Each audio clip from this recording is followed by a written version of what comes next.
Welcome back to the Mountain Takes. I'm Isaac. Two mountains, two women who decided that summiting mattered more than living, two Sherpas who watched them die because they wouldn't turn around. This is what happens when summit fever becomes stronger than survival instinct. Sit tight, because now I'm going to explain what actually happened.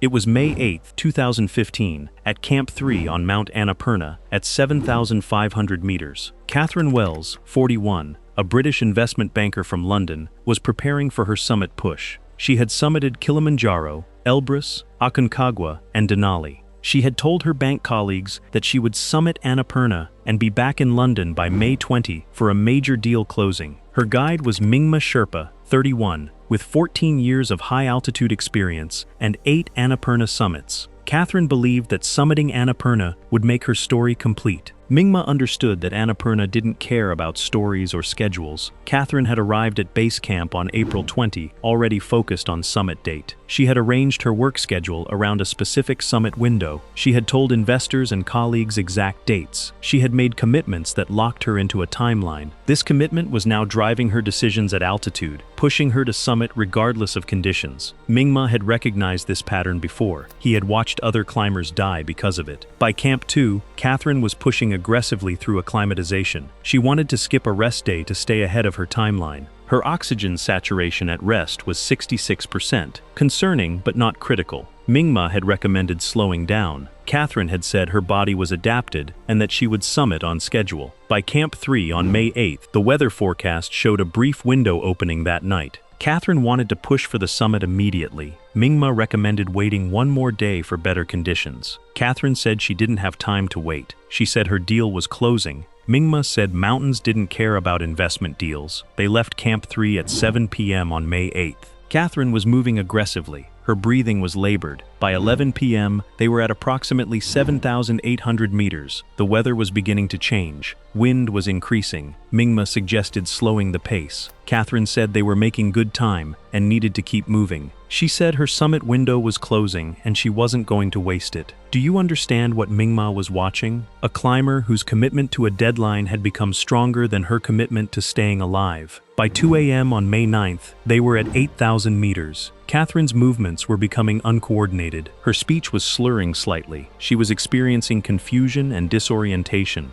Mingma recognized the signs: high-altitude cerebral edema, brain swelling from oxygen deprivation. He told Catherine they needed to descend immediately. Catherine said they were close to summit and she wasn't turning back. She said she had commitments in London. Mingma said that being dead in London would not help her investment deal. At 4:30 a.m. on May 9th, Catherine reached approximately 8,050 meters. The summit was visible through the clouds. She could see it. She believed she would summit within 1 hour. Mingma told her that conditions were deteriorating rapidly and they needed to descend now. Catherine refused. Mingma made a decision. He told Catherine that he was descending at 5 a.m. with or without her. He told her he would wait at Camp 2 for 6 hours. If she didn't return, he would not attempt a rescue. Mingma began descending at 5:15 a.m. on May 9th. Catherine continued ascending. At approximately 6:45 a.m., Catherine reached the Annapurna summit at 8,091 meters. She spent approximately 3 minutes taking photos and filming video for her colleagues in London. Then she began her descent. But the weather had completely deteriorated. The storm Mingma had predicted had arrived early. Visibility was nearly zero.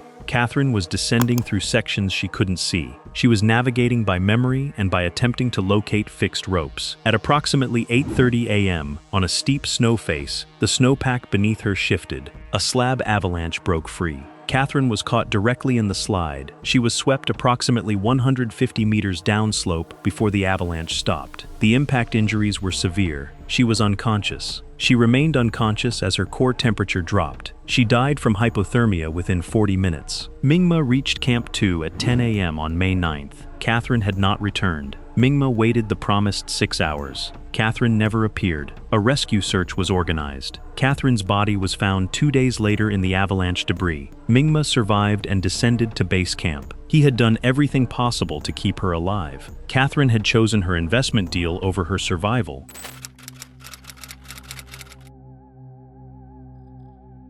It was May 14, 2018, at Camp 4 on Mount Everest at 26,000 feet. Jennifer Blake, 39, an American tech entrepreneur from Silicon Valley, was preparing for her summit push. She had summited Denali, Kilimanjaro, Aconcagua, and Elbrus. She had announced to her company that she would summit Everest and return for an investor presentation on May 25. Her guide was Dorje Sherpa, 34, with 12 years of high-altitude experience and 7 Everest summits. Jennifer believed that her success in business had prepared her for mountains. Dorje understood that mountains operated on completely different rules than business. Jennifer had arrived at base camp on April 15th, already focused on timeline. She had scheduled media interviews for late May. She had promised her board an Everest summit announcement. She had made commitments that locked her into a date. Dorje recognized that these external commitments were now more important to Jennifer than her survival. He had seen this before. It never ended well. By Camp 2, Jennifer was pushing aggressively through acclimatization. She wanted to move faster than the standard schedule. She wanted to summit on May 16th or 17th to guarantee she would be back in San Francisco by May 25th. Her oxygen saturation at rest was 64%, dangerously low.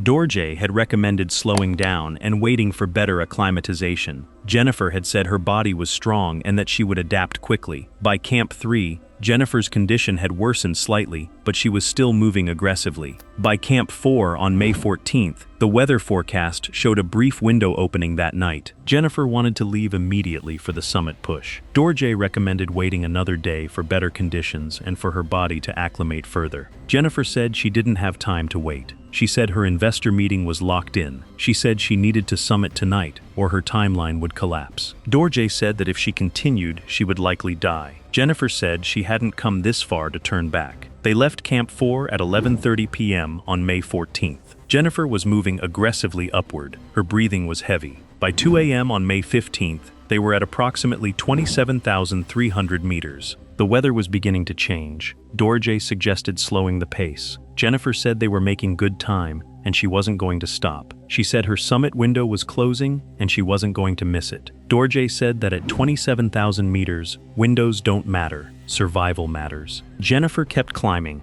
By 4 a.m. on May 15th, they were at 27,600 meters. Jennifer's movements were labored and uncoordinated. Her speech was confused. Dorje recognized high-altitude cerebral edema. Her brain was swelling from oxygen deprivation. He told Jennifer they needed to descend immediately. Jennifer said the summit was 1,200 meters above them and she wasn't turning back. She said she had promised her investors. Dorje said that dead entrepreneurs couldn't close funding rounds. Do you see the pattern? A guide warning, a climber refusing, a mountain waiting for payment. Dorje made a decision at 4:30 a.m. He told Jennifer that he was descending now. He told her he would wait at Camp 3 for 8 hours. If she didn't return, he would assume she was dead and would not attempt a rescue. Dorje began descending at 4:45 a.m. on May 15th. Jennifer continued ascending. At approximately 7 a.m., Jennifer reached the Everest summit at 29,032 meters. She spent approximately 5 minutes taking photos and filming video for her board presentation. Then she began her descent. But the weather had completely deteriorated. The storm Dorje had predicted had arrived early. Visibility was nearly zero. Wind was gusting above 60 kilometers per hour. Jennifer was descending through sections she couldn't see. At approximately 8:30 a.m., while crossing the southeast ridge, the wind pushed her off balance. She fell approximately 25 meters down a steep snow slope into a hidden crevasse.